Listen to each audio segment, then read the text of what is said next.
New Jersey Governor Chris Christie.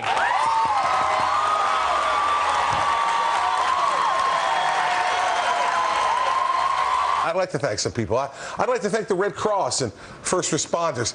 I'd also like to give a special thanks to my lovely wife, Mary Pat Christie, who's here tonight, who put up with a husband who has smelled like a wet fleece for the past 3 weeks. Yeah. You have been wearing that fleece a lot. Oh, yeah. It's basically fused to my skin at this point. Yeah. But I have seen you wearing suits. Oh, yeah, but I wear them over the fleece. I'm going to die in this fleece.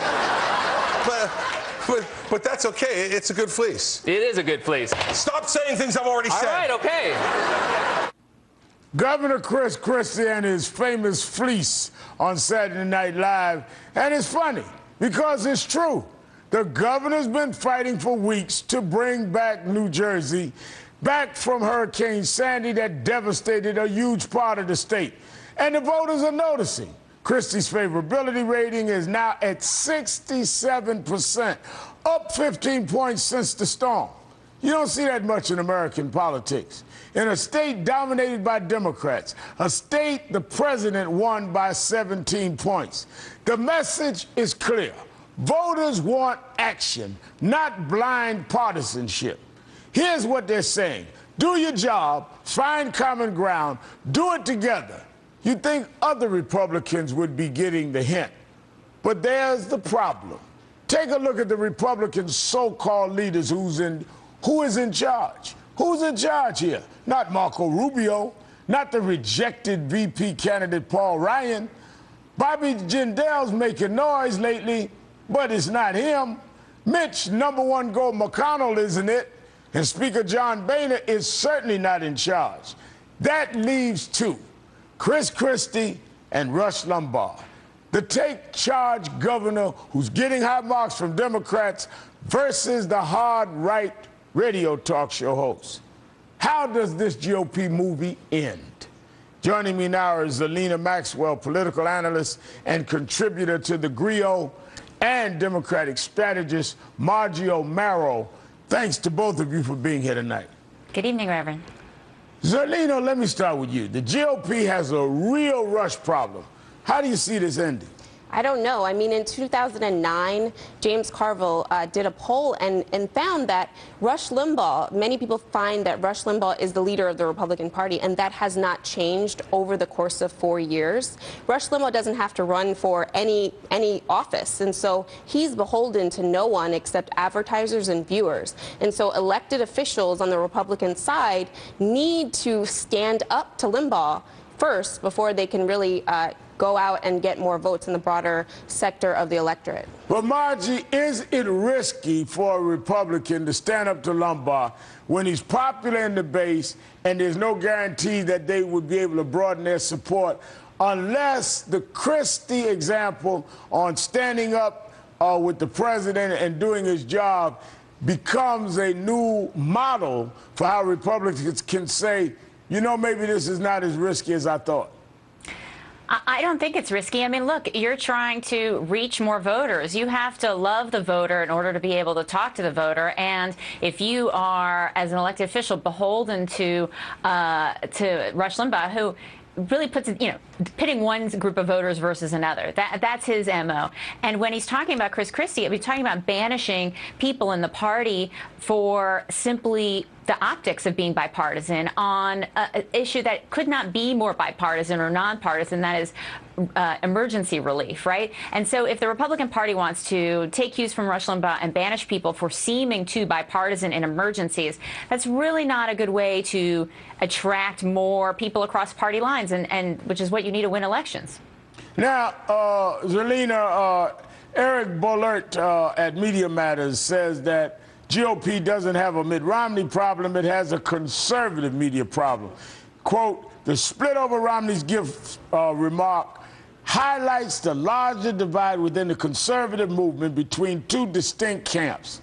activists and politicians who want to get more Republicans elected versus right-wing media players who want to grow their audience. Right. You know, voters are one thing, but your audience is an entirely different thing. It's conservatives that are watching Fox News and listening to Rush Limbaugh and conservative radio. And the bottom line is the gifts comment, I don't even like to think of it as gifts. I like to think of it as rights. Voters went to the polls and voted so that they could have their rights, health care, affordable reproductive health care, my right to choose, things of that nature. And so it's important to note that conservative media is pushing the line about gifts, and that's why Mitt Romney echoed that, because it's an echo chamber.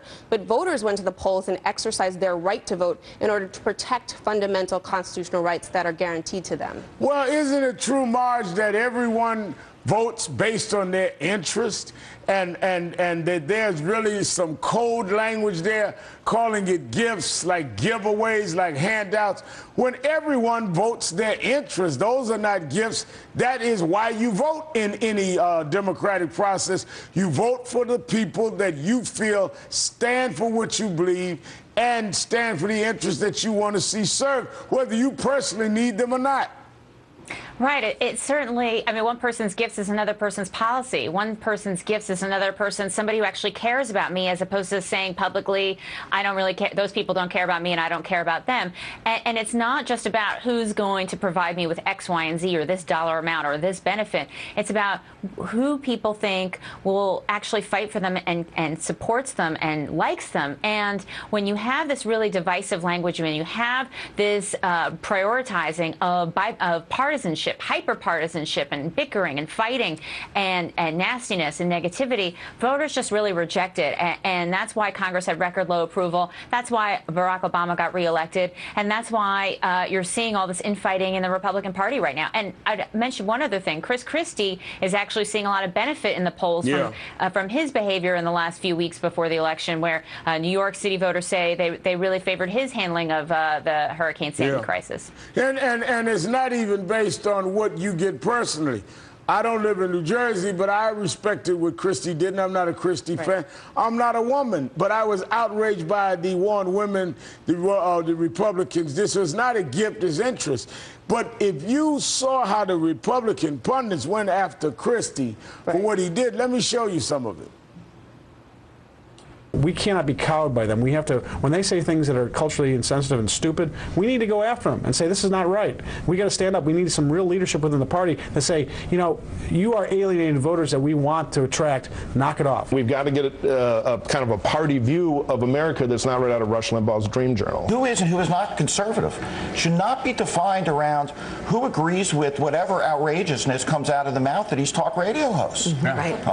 Enough is enough. The conservative followership has been fleeced, exploited, and lied to by the conservative entertainment complex. Now, that's actually the tape I was going to next of some of the moderates going after Rush Limbaugh. Right. And, I mean, from saying they were fleeced, some of the pundits are beginning to take on Limbaugh, but none of the GOP leadership. Right, and I think, you know, right now it might be easier for them to stand up to Limbaugh, but when they have to run in a primary, they're going to need Rush Limbaugh and other conservative media figures, because they need to go on their shows, they need to get their audience in order to win a GOP primary. So they have a problem because they have to cater to that extreme element in order to get the nomination for whatever office they're running for. Well, Zerlina and Margie, I'm going to have to leave it there. Thank you for joining me. Have a great Thanksgiving to both of you. Thank you. Thank you. You too. Ahead, the secret to second-term success. How President Obama can turn his political victory into a historic legacy. And a very special Thanksgiving surprise for the end of the show. You'll definitely want to see this one. Stay with us.